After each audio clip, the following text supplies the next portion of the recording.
कायवाङ्मनः कार्यमुत्तमं पूजनं जपश्चिन्तनं क्रमात् जगत ईषधीयुक्तसेवनम् अष्टमूर्तिभृद्देवपूजनम् उत्तमस्तवादुच्चमन्दतः चित्तजं जपध्यानमुत्तमं चित्तजं जपध्यानमुत्तमम्.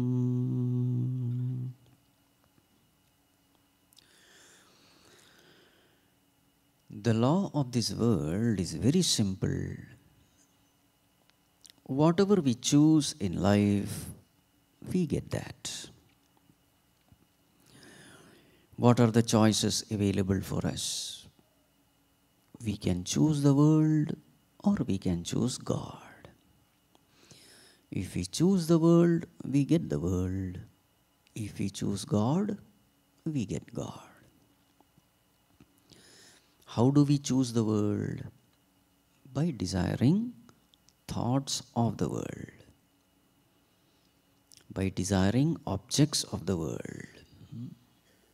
So when we entertain worldly desires and work for it, when our karma is directed towards worldly objectives, we are choosing the world.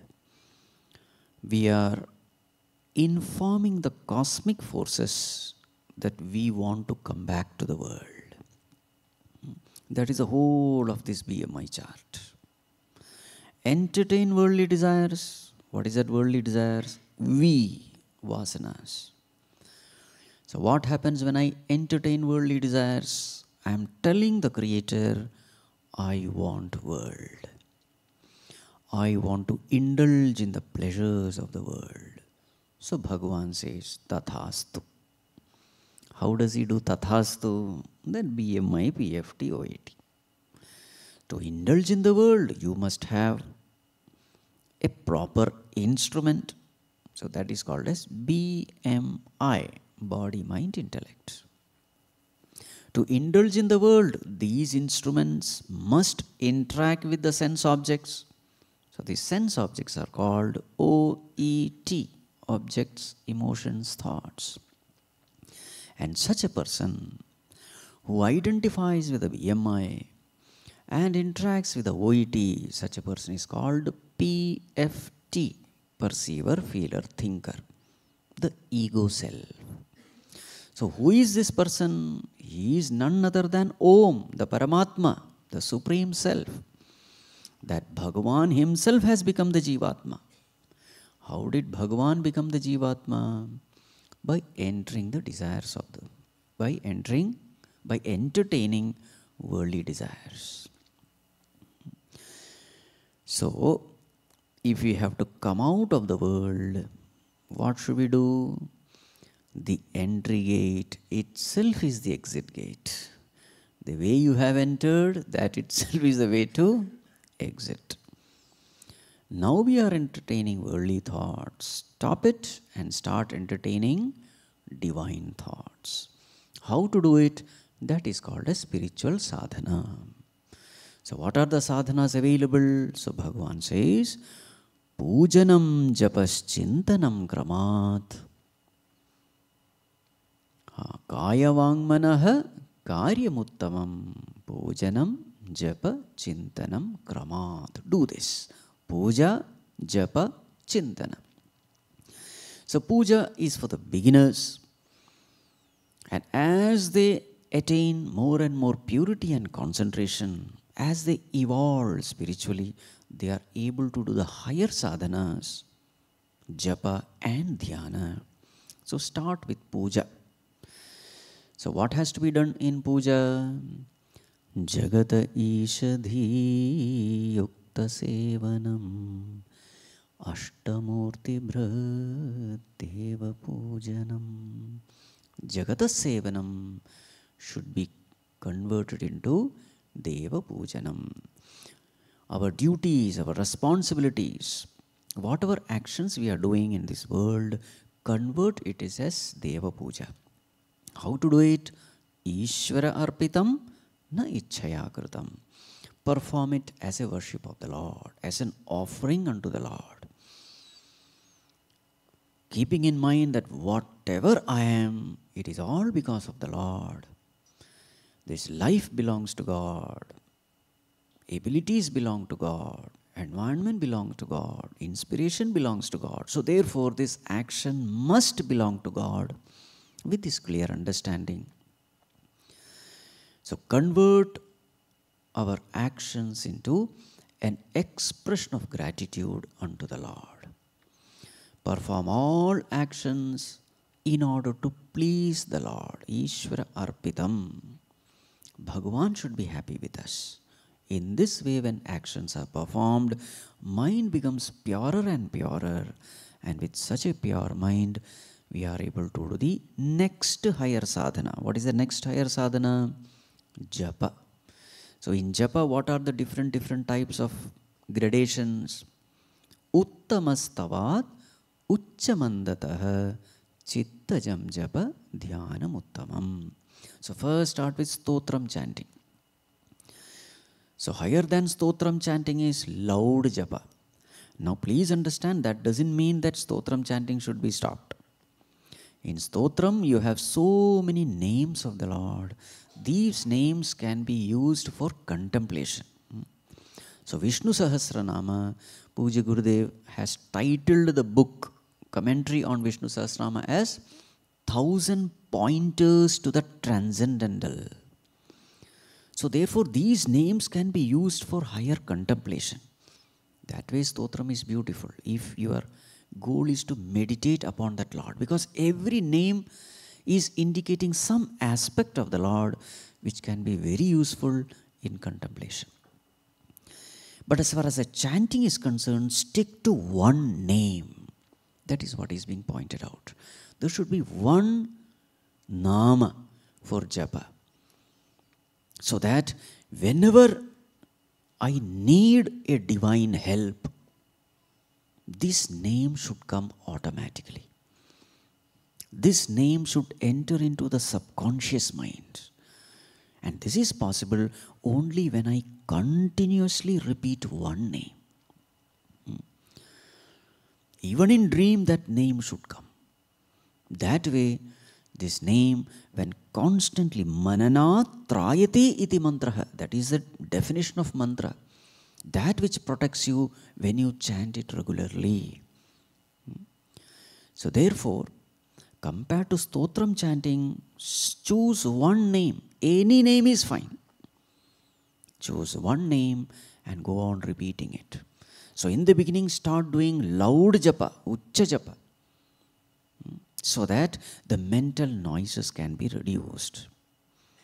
But as you become more and more indrawn, as the mind becomes more and more focused upon the indwelling Lord, then this external support of uccha japa is not needed. It can go to manda japa, whispering japa, and then it can go to chittajam japa, the mind chanting the name. And finally what happens is, you enter into dhyanam. That alambanam is no more needed. So this is our journey. First there is worldly thoughts. When we sit for meditation, there are worldly thoughts. These worldly thoughts must be replaced by spiritual thoughts. How do you replace it by spiritual thoughts? By using japa. So when you are chanting that name, whatever you have studied in the scriptures, all those ideas come regarding what your understanding of God is. That name is that one, support for bringing all your understanding about spirituality. So therefore, worldly thoughts are replaced by spiritual thoughts. And then, spiritual thoughts, what is the purpose of spiritual thought? In order to take us to the spirit. What is spirit? The self, the supreme self, the consciousness. And once the attention has gone there, the purpose of spiritual thoughts is served. Then you don't have to entertain this thought at all. So that is why in Atma Bodha, the example given is Jalam Katakarenuvat. So just like a muddy water, what do? You put this alum. So in those days, they used to put this Katakarenu, the powder of one nut. So you put it. So what does this alum or this nut, this powder do? This powder sticks with that muddy particles and become heavy, and then it settles down. So you are putting the powder. It may appear that by putting the powder, you are actually making it more impure. No, this powder is such that it sticks to the mud particle, and then both of them settle down, and finally you have a clean water. In the same way, the spiritual thoughts destroy all the worldly thoughts. Amma, children can. This is not a session for children.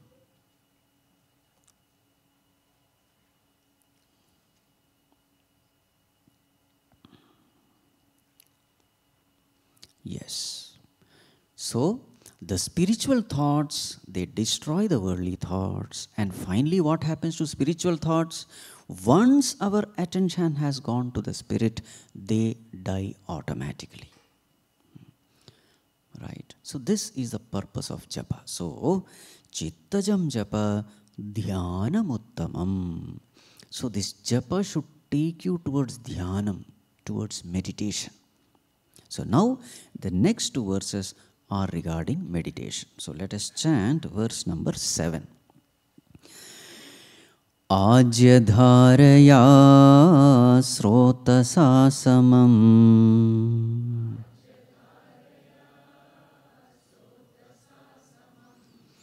sarala chintanam viralataf param.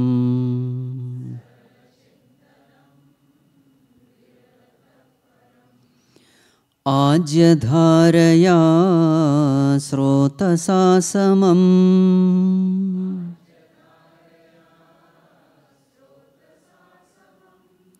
sarala chintanam viralataf param.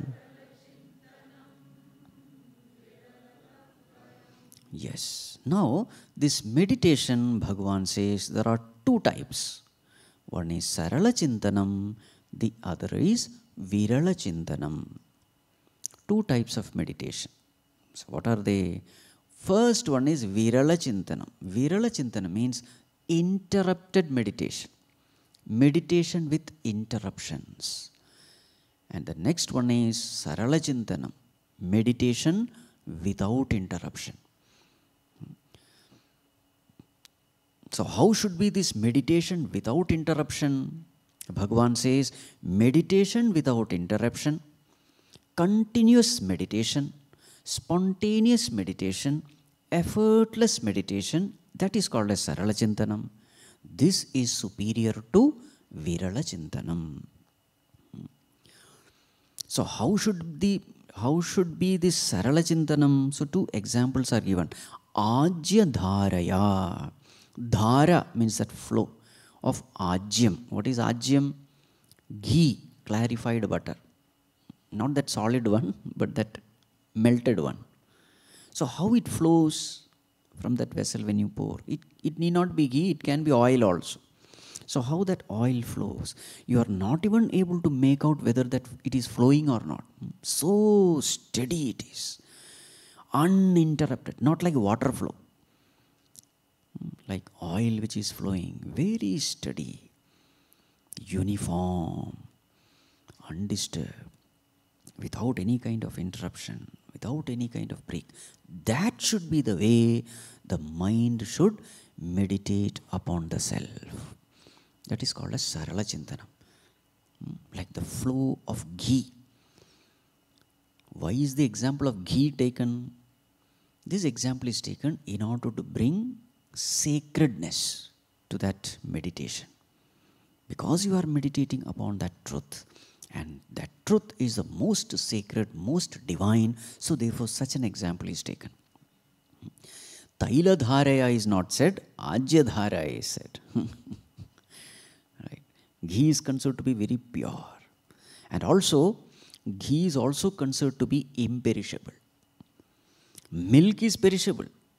But once from milk you have made it ghee, that ghee remains without getting spoiled.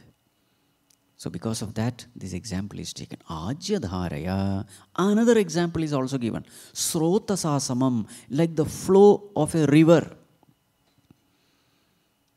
So what is the common feature? So just like water flows from the higher to the lower effortlessly, in the same way, the mind also should go towards the Lord effortlessly. So continuity plus effortlessness. This should be the way one should meditate. This should be the way mind must think about the Lord. Then that is a perfect meditation. Continuity plus effortlessness. When this is not there, then that is called as Virala Chintanam. So Bhagavan says, compared to Virala Chintanam, Sarala Chintanam is better. But please keep this in mind. Every meditator in the beginning has to start with Virala Chintanam only. We actually don't have a choice here, whether to choose Viralam or Saralam. No. There is no choice. Everyone has to start with Viralam.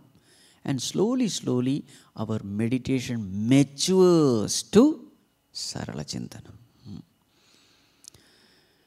Right. So in the beginning, maybe in 1 hour, 1 minute it thinks of God. Most of the time it is thinking of the world. Then that is called as Virala Chintanam.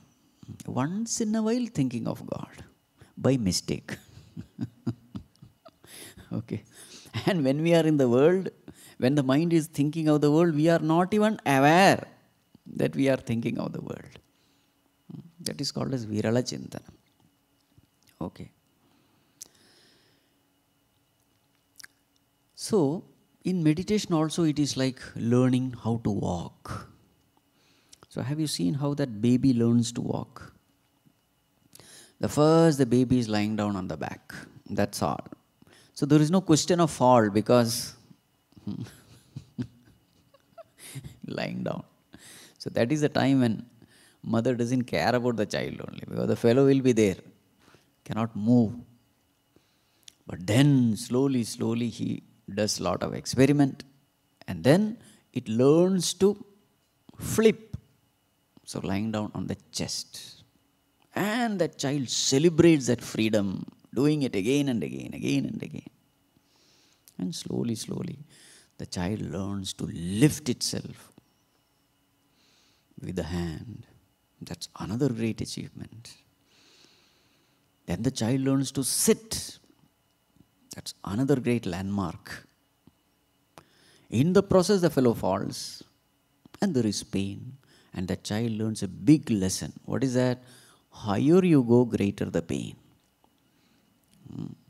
You see, sitting and falling, especially at the back. And the higher you go, greater the alertness necessary. As long as you are flat, there is no alertness necessary. But as you go higher and higher, more and more alertness is necessary. Otherwise, what will happen? There is a fear of fall. And every fall means pain.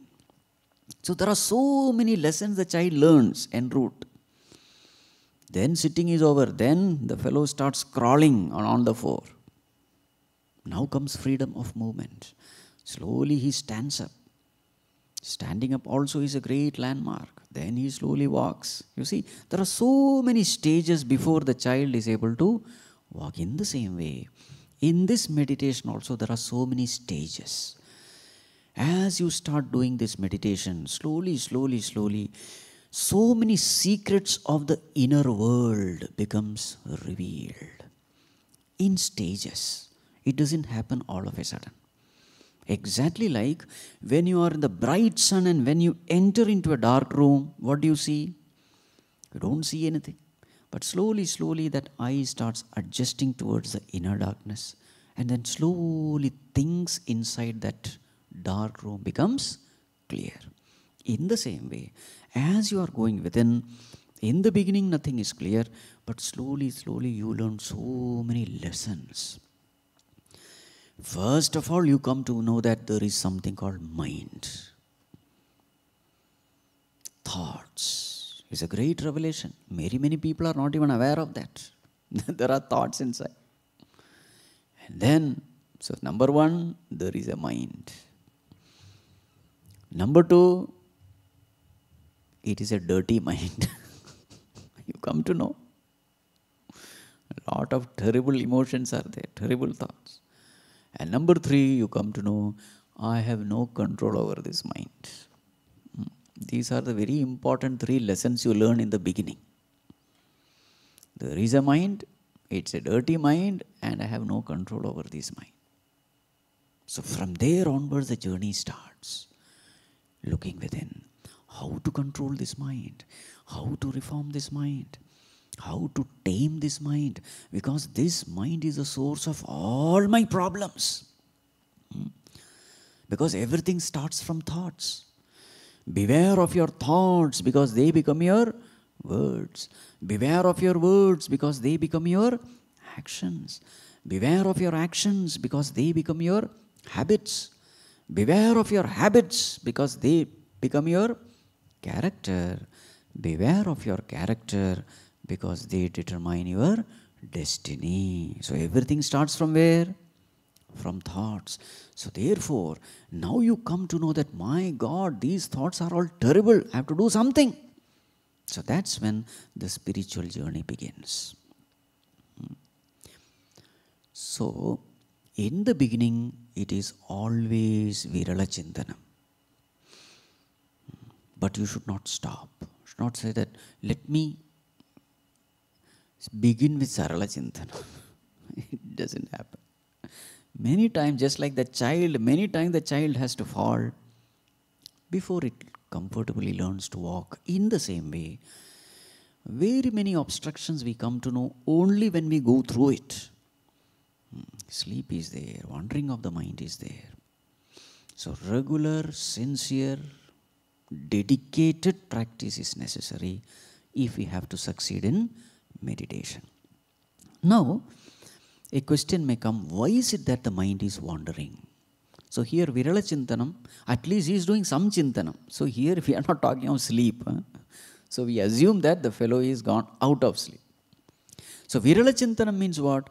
Here the mind is thinking of the world.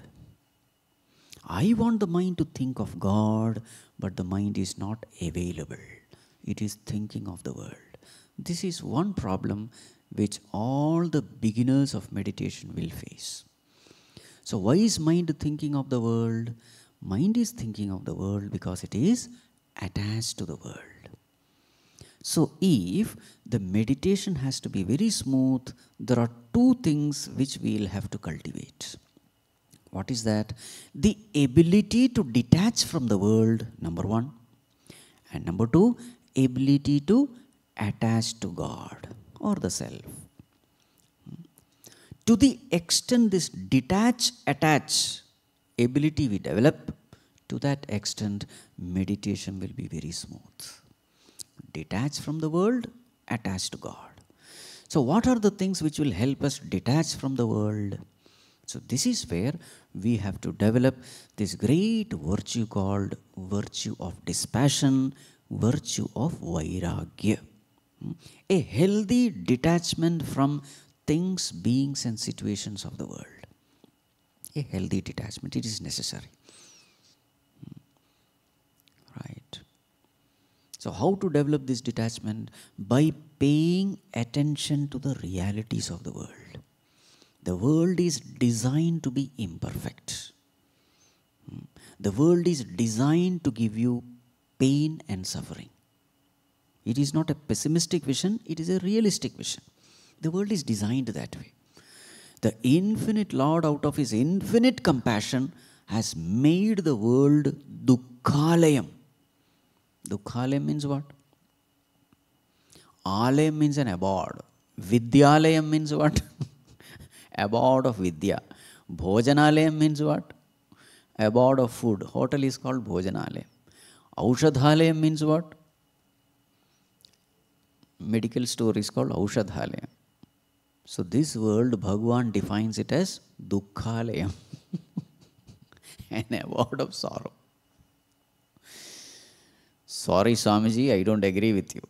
Who are you? You're the Lord who is telling this. The one who has created the world, he himself is telling it is Dukkhalayam. Who are we to? So, the point is this is a right way of looking at life.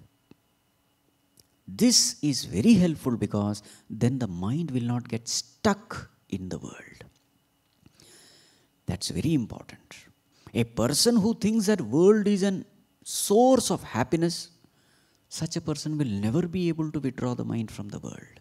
Because mind wants happiness, and if the mind is convinced that the world is full of happiness, such a mind will not leave the world. Isn't it? So therefore, right analysis of the world is absolutely essential.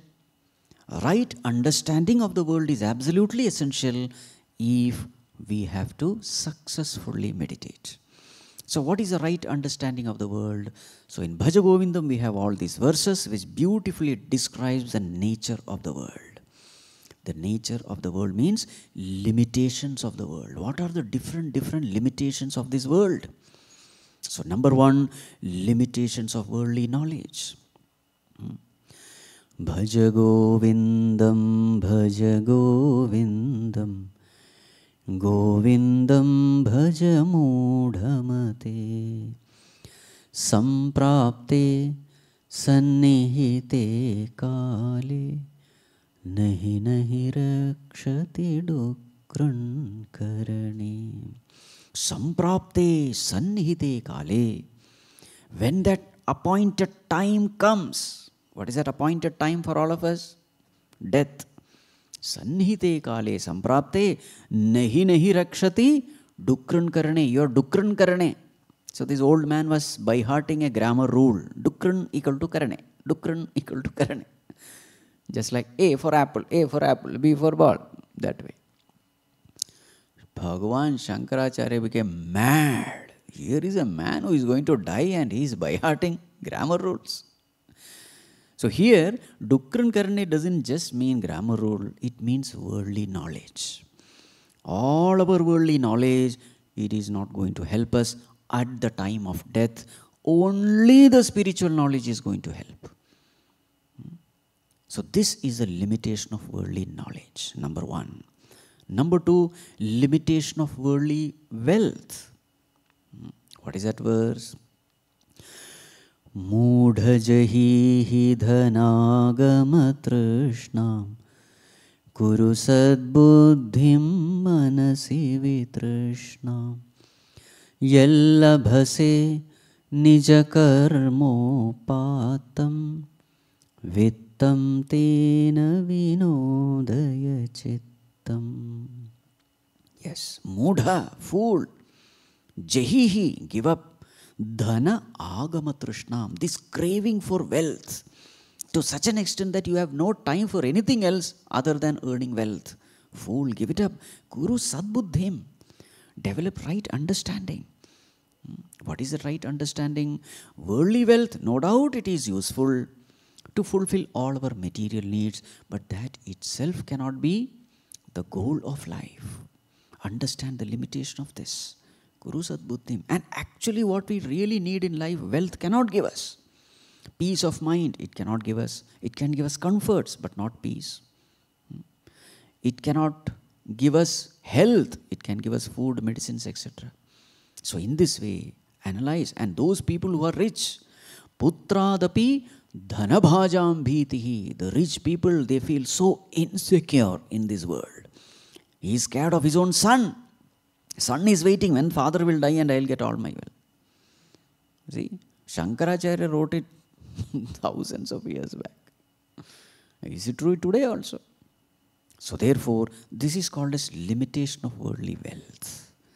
Third one, limitations of worldly pleasures. What is that verse?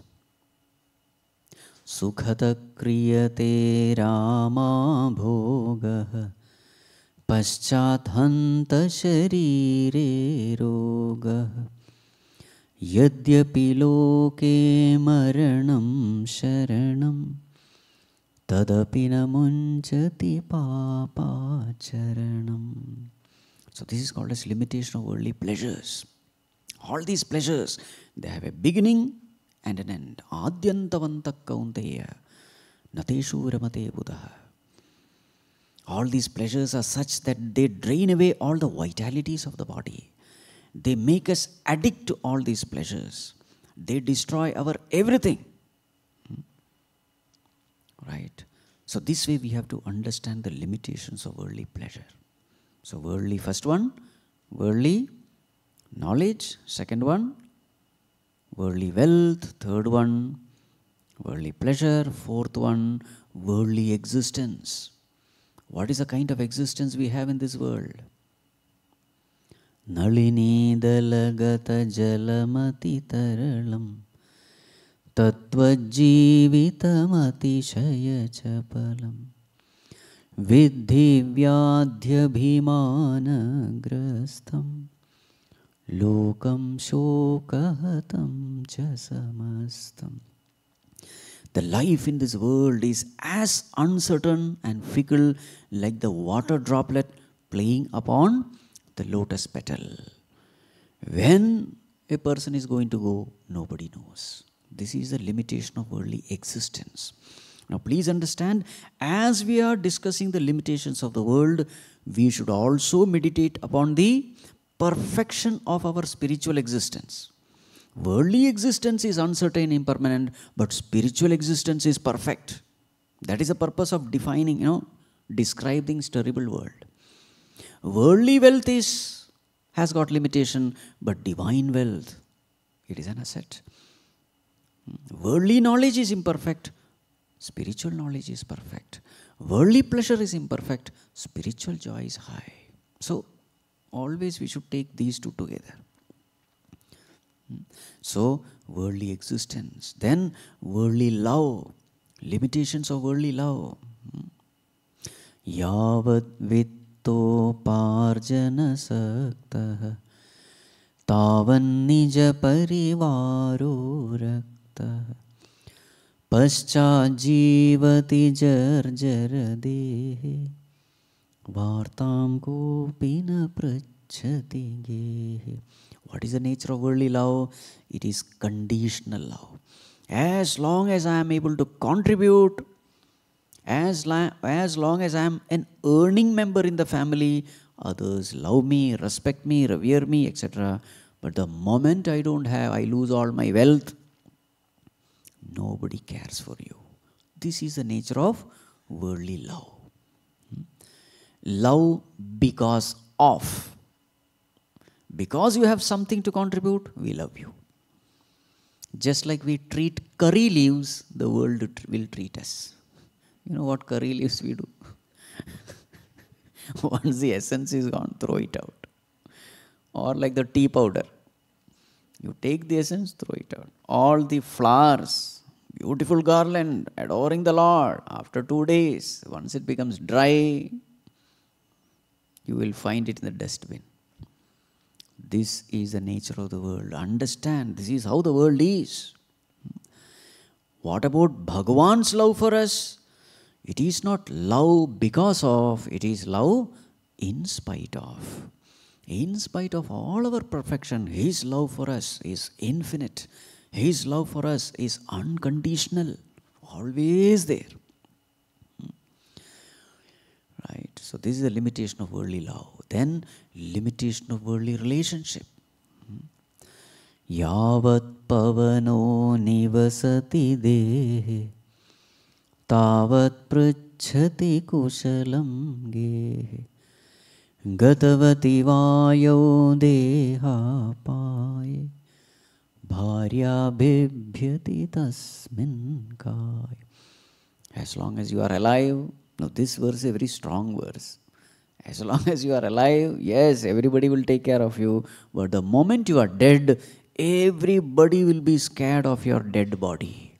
Even your own wife will not come near. That's what is written there. The point is, every relationship is impermanent. Every worldly relationship is impermanent. Our relationship in this world is like the train travel.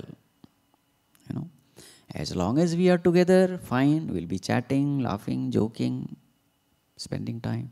But remember, someday, either I will have to get on, and not someday, at some time in the train, either I will have to get on or the other person. So in the same way, in this world we are all together for some time, but some time or the other this relationship will break, will end. This is the nature of worldly relationship, but what about our relationship with the divine? It is permanent, it is ever there. So, always we must keep this in mind. Then what will happen? Then you will have a very healthy mind. A healthy mind having a healthy detachment to things, beings and situation. You will not get infatuated by anything or anyone. This is very, very important. Because at the seat of meditation, you will have to withdraw the mind, and how efficiently you will withdraw the mind will depend on to what extent you have cultivated this healthy detachment from the world. Right. You are not hating the world. Please keep this in mind. You are not hating the world. You are in the world. You are loving everyone. You are serving everyone. But at the back of the mind, you are very clear about the truth. The truth is not veiled at all. That is called a healthy state of mind. So this is called as vairagya. So this will help detach from the world. And also the mind should cultivate love for God, bhakti. It is this bhakti which will help us unite with God, meditate on God. Because this is a law. If you want to concentrate on something, if you love that thing, then concentration becomes natural. This is a law. To the extent you love someone, to that extent meditating upon that person, thinking of that person is not difficult. So therefore, on one side, develop healthy detachment from the world. On the other side, develop intense devotion for God. If these two things are there, then you will not have virala chintanam, you will have only sarala chintanam. Ajya dharaya srota sasamam. Effortlessly the mind will go towards the Lord. How effortlessly an iron piece is attracted towards a magnet, so too effortlessly the mind will automatically get attracted to that Supreme Lord. Right. So this is the division, Sarala Chintanam and Virala Chintanam. Now Bhagavan gives another division. The topic continues to be meditation only. Verse number 8. Bheda bhavanat sohamityasau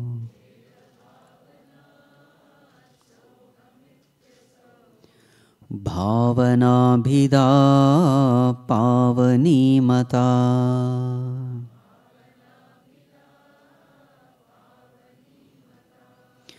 Bheda bhavanat sohamityasau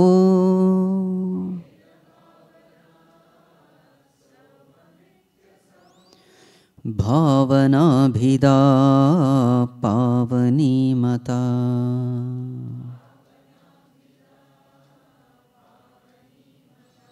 Yes. Now, meditation can be divided into two, can be classified into two based on the altar of meditation. What are you meditating upon? So, based on this, there can be Bheda Bhavana and Abheda Bhavana. Here Bhavana means meditation. So Bheda Bhavana means meditating on God whom you consider different from you. Bheda means difference. Meditating on God, and what is your understanding of that God? That God is different from me. Dvaita. That is Bheda Bhavana. What is Abheda Bhavana? That God is not different from me. It is my own true self. It is me, myself. That is called as Abheda Bhavana, Advaita meditation. So what is Bhagavan's opinion about this? Bheda Bhavanat, compared to Bheda Bhavana, meditation with difference, Saha Aham, that God is me, Iti Asau Abhida Bhavana, this kind of non-dual meditation, Pavani, it is extremely purifying. So, and therefore supreme, therefore higher. So here also, for the beginner, it is always better to consider God as different from me, for the beginner. Because for a beginner, the mind is not pure. And when the mind is impure, saying that I am God naturally will be misunderstood. And therefore he will be more egoistic because he will misunderstand ego as God. So all these problems are there. So in the beginning we always say, keep the distance. Dvaita is always better. For a person who is rooted in the body, with strong identification with the body, it is always better to keep saying that I am not God, I am a servant of God, I am a devotee of God. This attitude is better. But as you become more and more evolved, this particular philosophy will have lot of flaws. Dvaita meditation will have lot of flaws. One sample flaw I will give you. Whom do you love the most?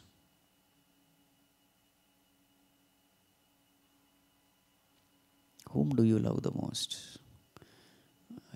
That's all. You don't have to be hesitant.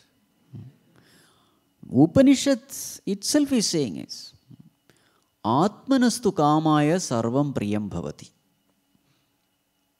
I love everything for my own sake. Therefore, I love myself the most. It's a fact. The law is simple. Whomever you love, you want to give happiness. This is the law. Tell me, the more you love, the more you want to give happiness to that person. Tell me, whom do you want to give maximum happiness? To myself. I am doing everything for my own happiness. And how much happiness do I want? Infinite happiness. Therefore, since I want infinite happiness, I want to give infinite happiness to me. Therefore, I have infinite love for me. Right. Now, if I want to love God infinitely, what is the only condition? That God has to be my own self. Otherwise, I just cannot love God infinitely.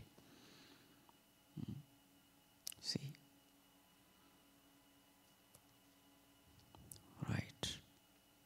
So, Pavani, this is extremely purifying. This meditation that God is not separate from me, He is my own higher self. He is a very consciousness in me. This meditation is the best.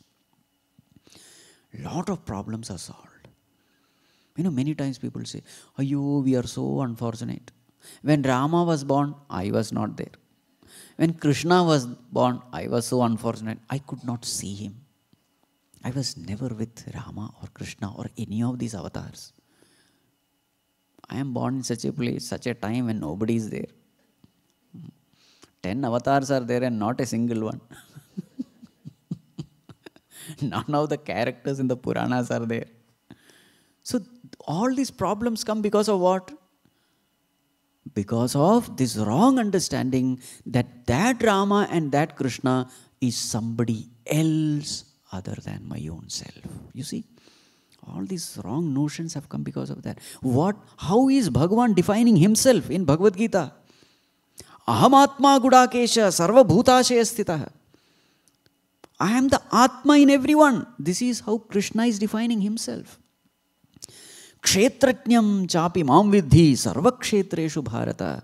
I am that knower in every body. That knower, that awareness, that consciousness principle. That is true me. So the moment I start meditating upon that Lord as the very consciousness, am I separate from Him? Never.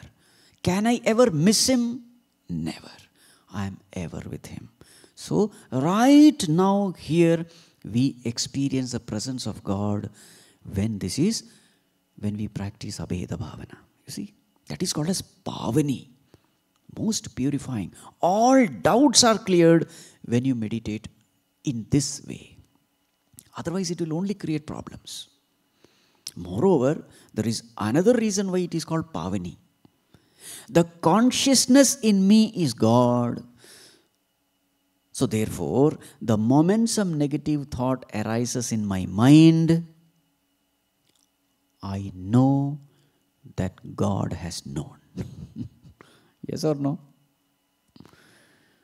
Some God somewhere, He may or may not know what is happening in my mind.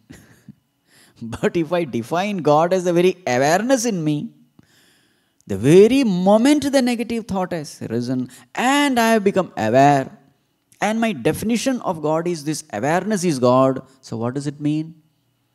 Bhagavan has become aware. He has known this.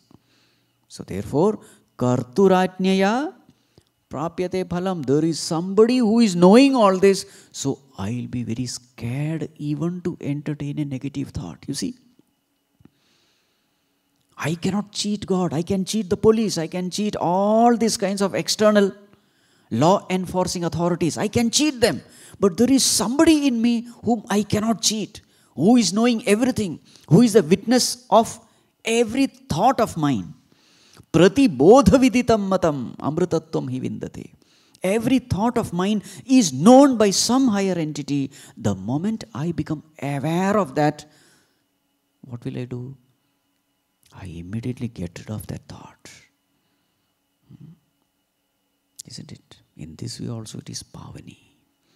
So therefore, meditating upon God as one's own self, as pure consciousness, is the most purifying meditation, the highest meditation. And what is the result of such a meditation? The next verse, a beautiful verse, verse number 9. Bhavashunya sad bhavasusthitihi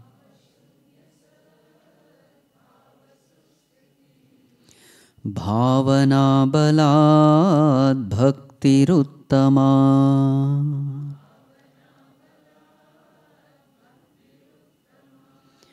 bhavashunya sad bhavasusthitihi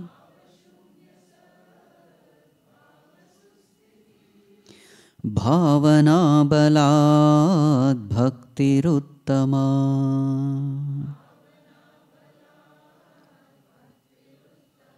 Yes, this meditation upon one's own self, meditation upon God as the very consciousness in me, when you regularly do it, bhavana balat, by the strength of bhavana, by the strength of this meditation, when you regularly do this meditation, Bhagavan says, this itself is Uttama Bhakti. The highest form of devotion is this, paying attention to the self. Paying attention to the self is considered to be the highest act of devotion. Because paying attention to the self is nothing but remembering the self. And the expression of love is paying attention, remembrance. Do it regularly. When you do it regularly, what happens as the end result? Bhava shunya sat bhava susthitihi. Susthitihi, firm abidance. Firm abidance in what? Sat bhava. In that existence. Sat means existence. In that state of absolute existence, pure existence, firm abidance in that existence. And what is the state of mind at that time? Bhava shunya. Mind becomes free from all thoughts. Mind becomes silent. A silent mind is a no mind. Because what is the definition of mind? Flow of thoughts equal to mind. So a silent mind means what? No thoughts. So a mind with no thoughts means what? No mind. Bhava shunya. Mind has become silent. Why is the mind silent? Mind is silent because it is now free of all desires.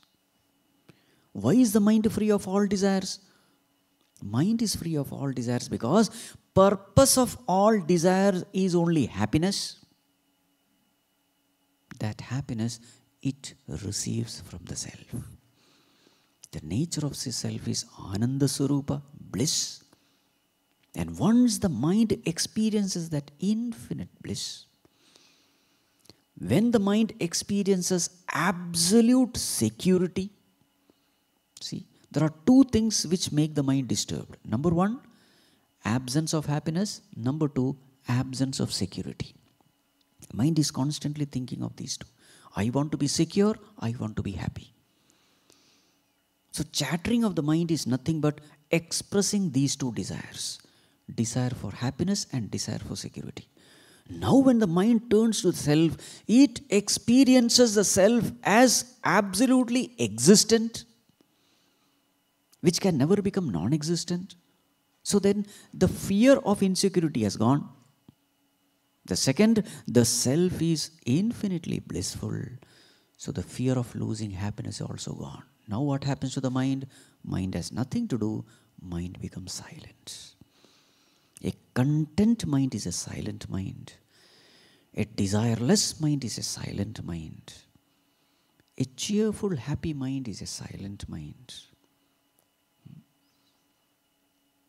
A mind which is free from all kinds of addictions is a silent mind. So a silent mind is a sign of a healthy mind. And this itself is the purpose of all spiritual sadhana. So say the next verse, a very famous verse.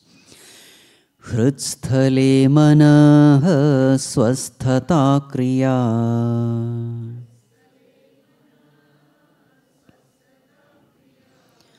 Bhakti yoga bodhascha nishchitam.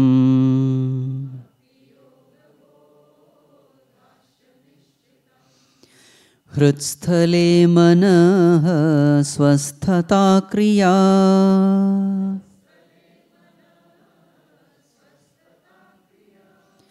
Bhakti yoga bodhascha nishchitam.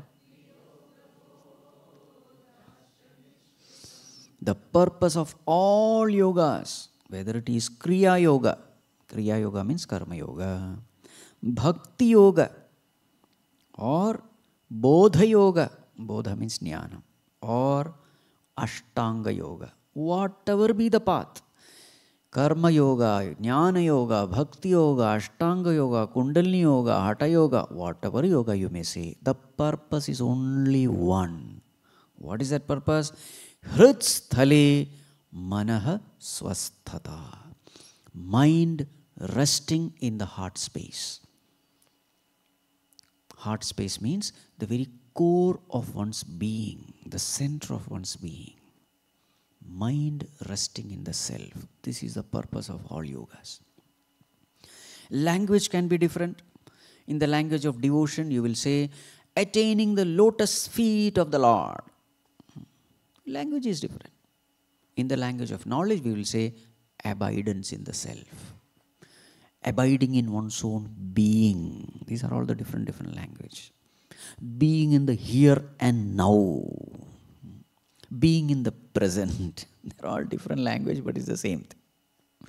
This is the purpose of all yogas. The mind resting in reality. Firm abidance of the mind. Since the mind is resting, see the term used, Hridstale mana swasthata. Swastha means what? Healthy, isn't it? Swasthya means health. Swastha, actually it's a Sanskrit word. Stha, to stay. Swa, in oneself. staying in one's own home. Home is a place where we are absolutely comfortable, isn't it? So the mind staying its own home, resting in peace. This is the purpose of all the yogas. How to attain it? That discussion is yet to come. Okay. So, mind attaining peace is the purpose of all yogas. Now Bhagavan takes up a very interesting topic.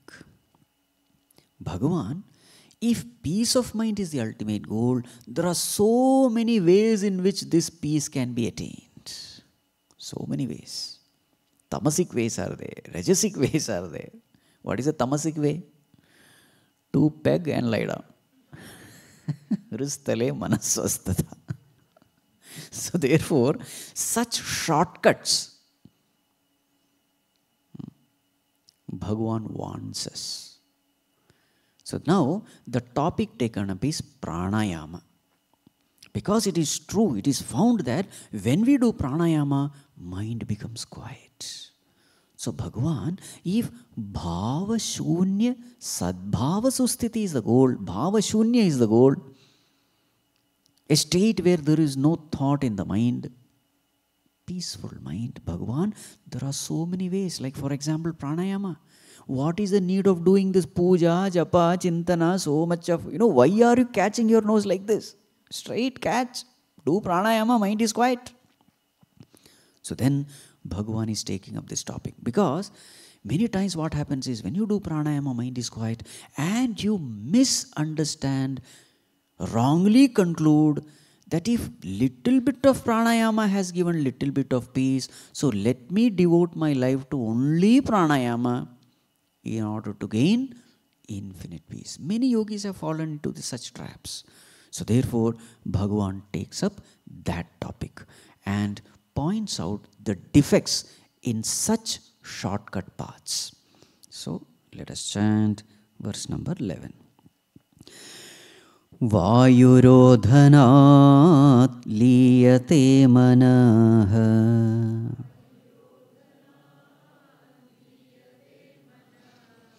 jalapakshivat rodhasadhanam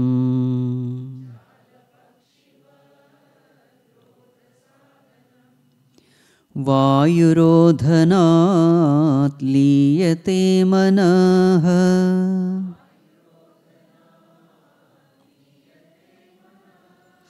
jalapakshivat rodhasadhanam.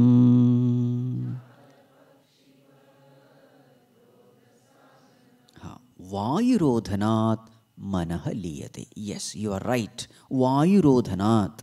When you control your vayu, breathing, through pranayama, definitely yes, manaha liyate.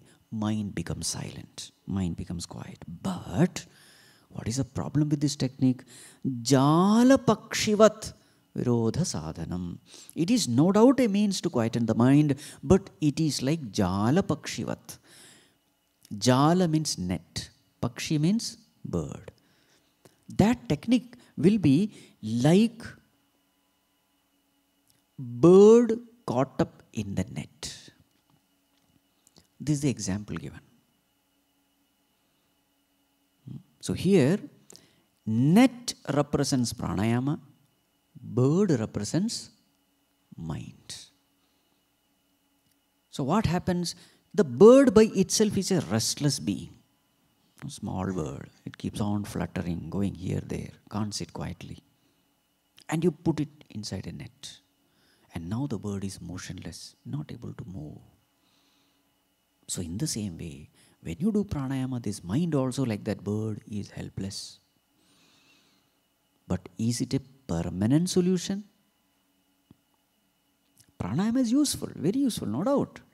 But can it give a permanent solution? Because the moment you remove the net, what happens to the bird? It flies off. So therefore, it is not a permanent solution. It can be a temporary solution. When the mind is extremely agitated, do pranayama 5-10 minutes. Pranayamam pratyaharam nitya viveka vicharam japya sameta samadhi vidhanam kuru avadhanam mahadavadhanam. In so many sadhanas, pranayama is also mentioned, but don't get stuck up in pranayama. That is the point here. Because it cannot give a permanent solution. We want a permanent solution.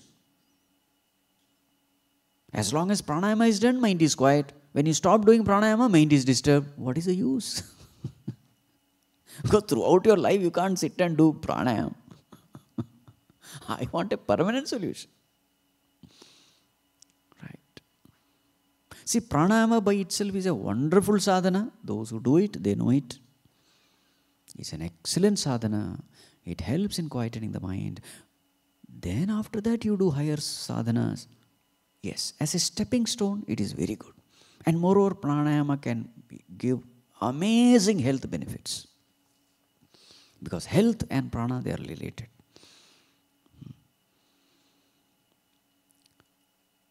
Bhagavan, please tell me, why is it that when we do pranayama, mind becomes quiet? That means there is some relationship. What is that relationship, Bhagavan? So, that relationship is mentioned in the next verse. Verse number 12. Chittavayava chitkriyayutaha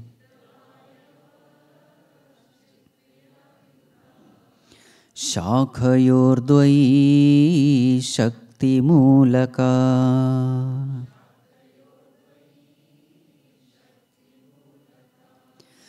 Chittavayava Chitkriyayutaha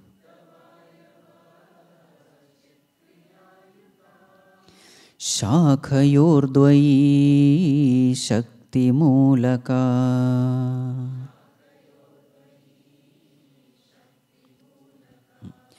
Chitta Vayavaha, this Chit and Vayu. Chit, mind and the prana.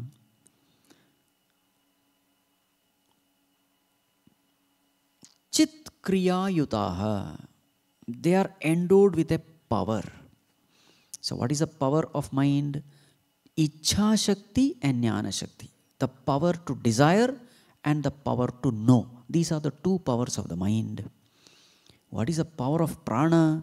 Kriya Shakti. So, Ichha Shakti, Jnana Shakti, Kriya Shakti. These are the three Shaktis of Maya, of Prakriti. Out of that, Ichha and Jnana Shakti belongs to the mind. It is expressed in the mind. And this Kriya Shakti, it is expressed in prana. But what is the relationship, Bhagavan? Shakhayor dvayi Shakti Mulaka. The source of both of them is one, and that is Shakti or Maya. These two are the two branches. Mind and prana, they are the two branches of the same tree called Maya. So therefore, what is the conclusion? The conclusion is, if you pull one branch, the other branch also will be affected. That is the whole point.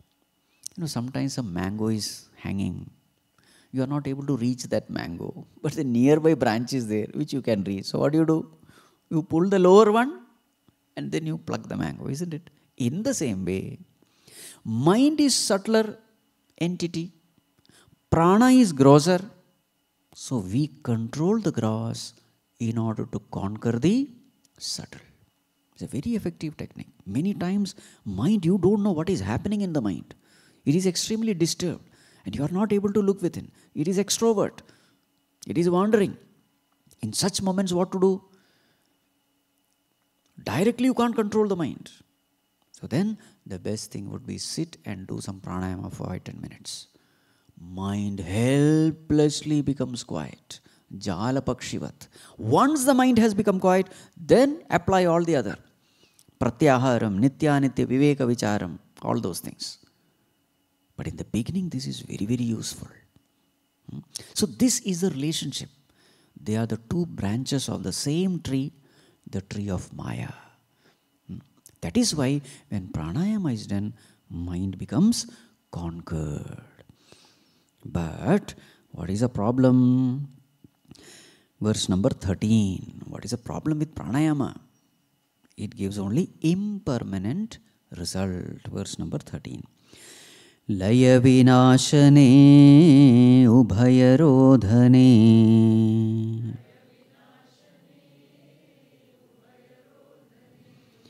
Layagatam punar bhavati nomritam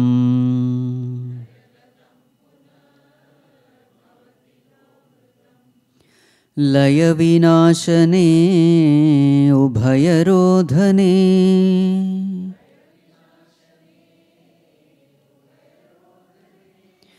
Layagatam punar bhavati nomritam.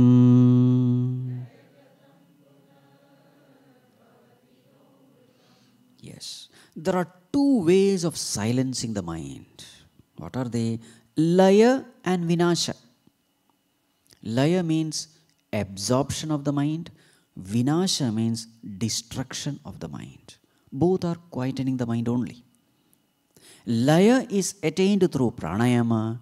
Vinasha is attained through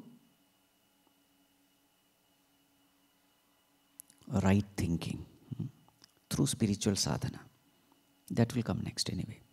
So there are two ways of quietening the mind, laya and vinasha. So Bhagavan says, that mind which is quietened through pranayama, layagatam punar bhavati, it will come back again. The moment you stop pranayama, mind is again disturbed, restless.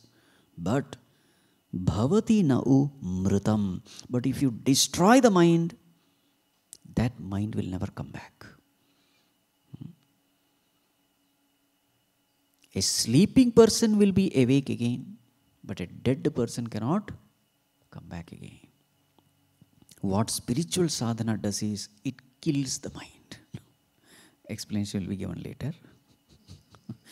Vinasha means destruction. Don't get scared. Laya and vinasha. Absorption of the mind and destruction of the mind. They are two different things. One gives temporary solution, the other is a permanent solution. Bhagavan, how to destroy the mind? The next verse. In detail we will see in the next class. Pranabandhanat lina manasam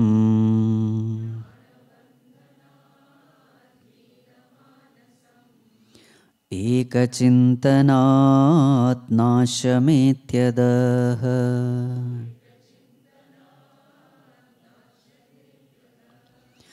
Pranabandhanat lina manasam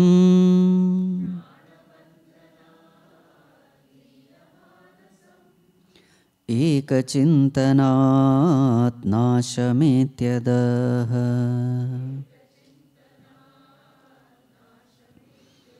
Yes, pranabandhanat, doing pranayama, what happens? Leena manasam, mind becomes lean, absorbed.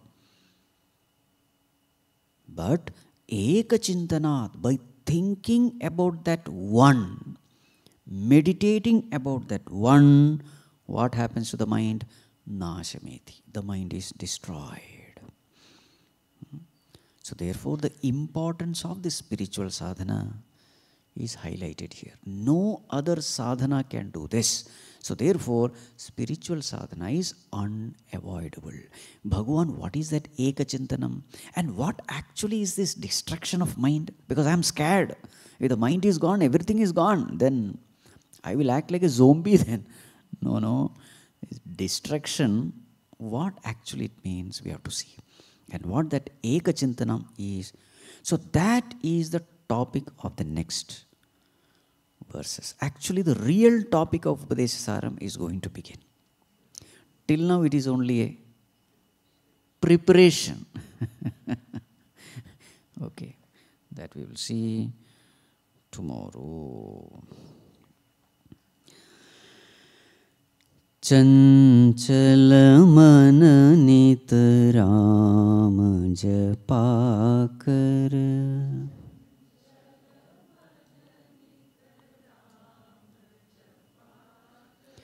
चंचल मन नित राम जपा कर।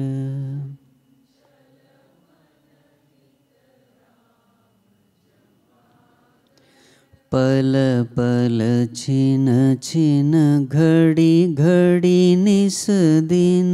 पल पल छिन छिन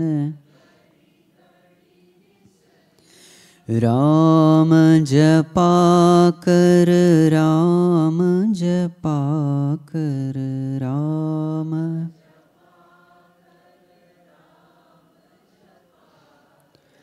चंचल मन नित राम जपा कर।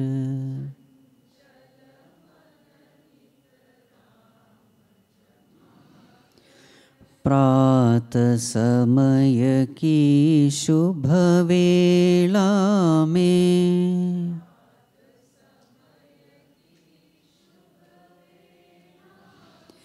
संध्य समय की पुलकित रजनी।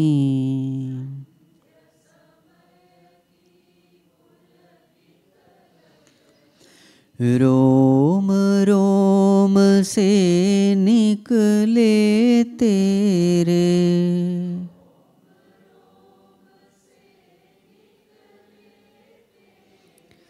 राम जपा कर। राम जपा कर।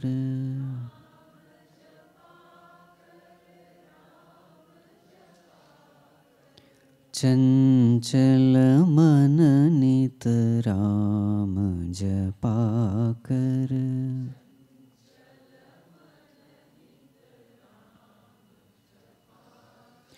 गहरा सागर टूटी नैया।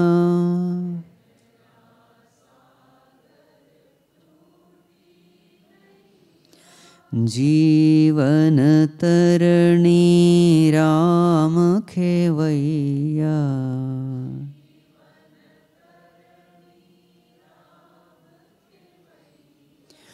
पार करेंगे राम जपा कर।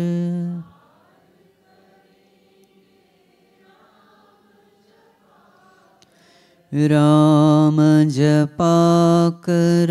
राम जपा कर।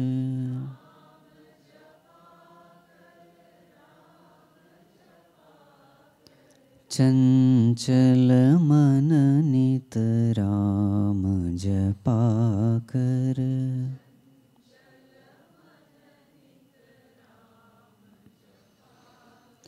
सार तत्व की खोज किए जा।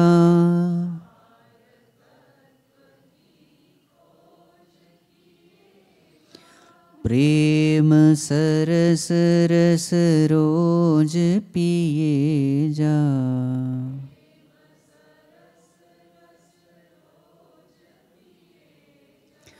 पार करेंगे राम जपा कर।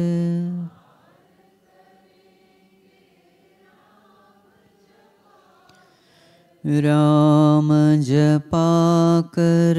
राम जपा कर।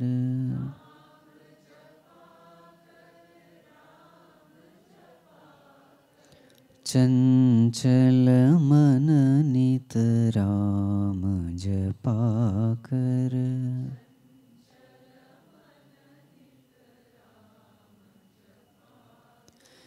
पल पल छिन छिन घड़ी घड़ी निस दिन।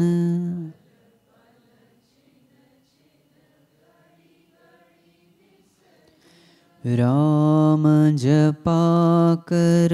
राम जपा कर।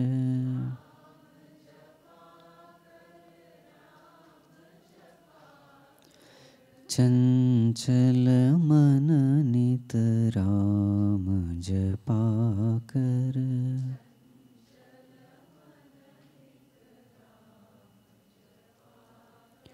चंचल मन नित राम जपा कर।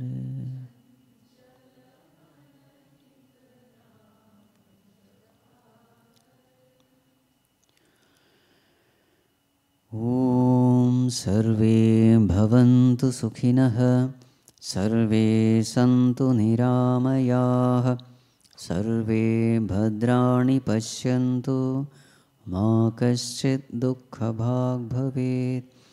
असतो मा सद्गमय, तमसो मा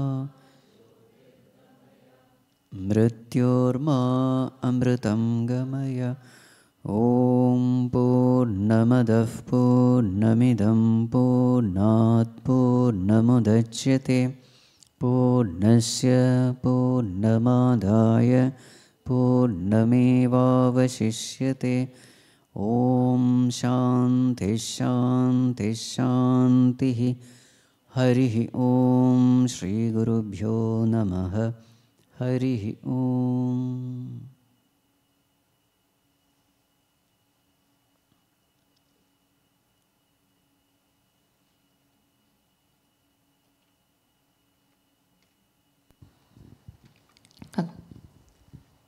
Thank you, Swamiji, for words cannot describe this experience. And at least I felt like Swamiji keeps giving his discourse and we just sit and keep listening. Thank you.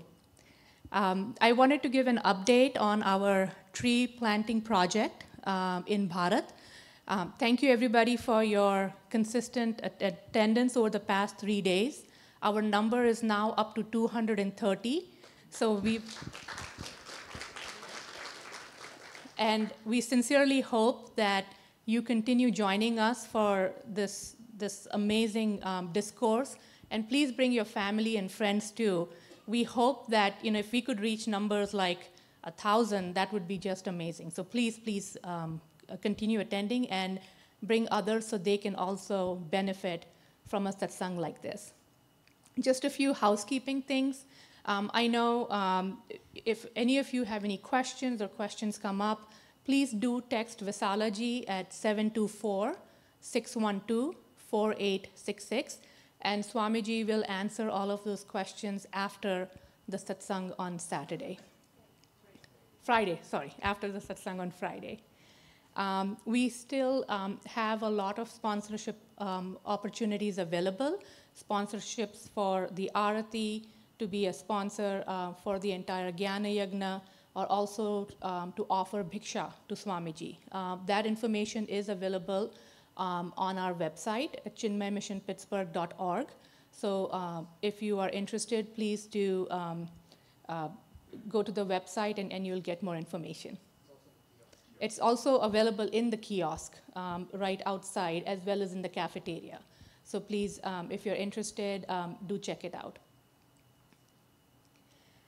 We wanted, because the schedule for Saturday is just a little bit different than what we've been having during the week, we wanted to highlight the schedule for Saturday. We will have breakfast at 9 a.m., bhajans starting at 9:45 a.m., followed by the discourse from 10 to 11:30, and then that will be followed by Aarti, a group picture, as well as prasad. There is a dress code for Saturday. In the past, we've always had the opportunity for, if we dress in a similar color, we've had some wonderful pictures with Swamiji. And I think, can you advance the slide? Our slide advancer has left. So we wanted to just show a couple of different examples of how beautiful the pictures have come out with everybody dressed in the same color. And so the dress code for Saturday is white or off-white. So if you could please wear that color, that would be great. I would now like to, and at the end of the discourse on Saturday, when we seek blessings from Swamiji as well as provide Guru Dakshina to Swamiji. Swamiji will not only be giving us the prasadam, but at the same time, starting from this Jnana Yajna, we'll also have bookmarks that are available that we could use to mark the pages for the Upadesa Sara book that you can buy in the bookstore. So with that, I would like to turn it over to Sureshji, who will talk to us about Guru Dakshina. Thank you, Ketki. I think this Jnana Yajna is yet another example of what makes Chinmaya Mission so incredibly unique. We are privileged to have the caliber of Swamins and Swaminis like Swami Aparajitananda ji here in person to teach us all. And in Bharat, we have a beautiful tradition of Guru Dakshina, which not only expresses that, which not only is an expression of how we value the gift of knowledge that our Swamis are giving us, but also it's an expression of our support for this tradition to continue, for Swami Aparajitananda ji and others to spread that knowledge, for Chinmaya Mission Pittsburgh to continue opportunities like this.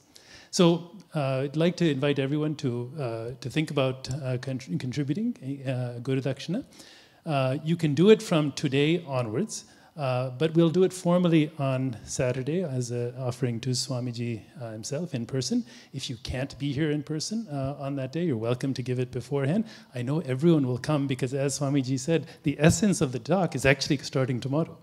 So with that, though, it's available on the kiosk. You can contribute the Guru Dakshina there. There are white envelopes that Ganesh is holding there. You can contribute through those. They're also available outside at the book table in the foyer. Any number of opportunities. If you have any questions, you, of course, ask any of us. So we look forward to that. Thank you.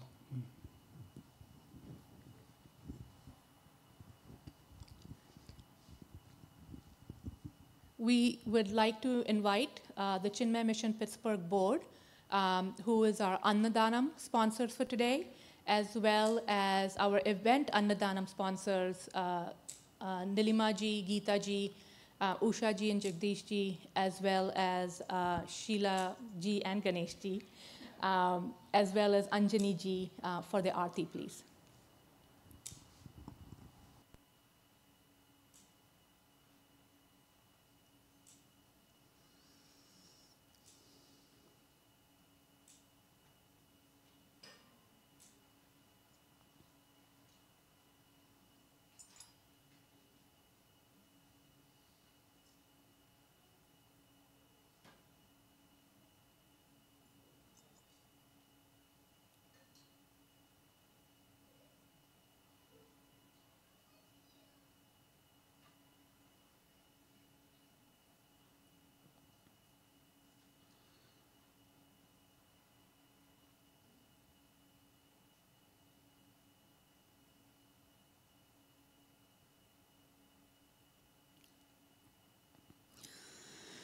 आरती श्री चिन्मय सद्गुरु की दिव्य रूप मूर्ति करुणा की आरती सद्गुरु की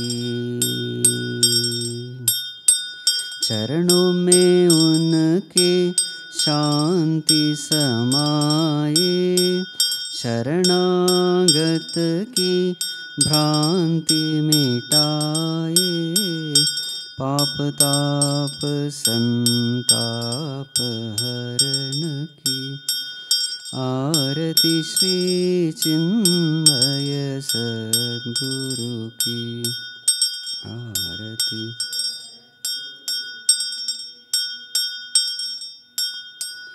वेद उपनिषद गीता को गाया धर्म सनातन फिर से जगाया शुद्ध नीति प्रीति शंकर की आरती श्री चिन्मय सद्गुरु की आरती सद्गुरु की सिद्धबाड़ी की तपोभूमि में नित्य विराजे गुरु हमारे। भक्त हृदय आनंद स्रोत की आरती श्री चिन्मय सद्गुरु की। आरती सद्गुरु की। आरती सद्गुरु की। बोलिए श्री सद्गुरुनाथ महाराज की जय। Please show it to everyone.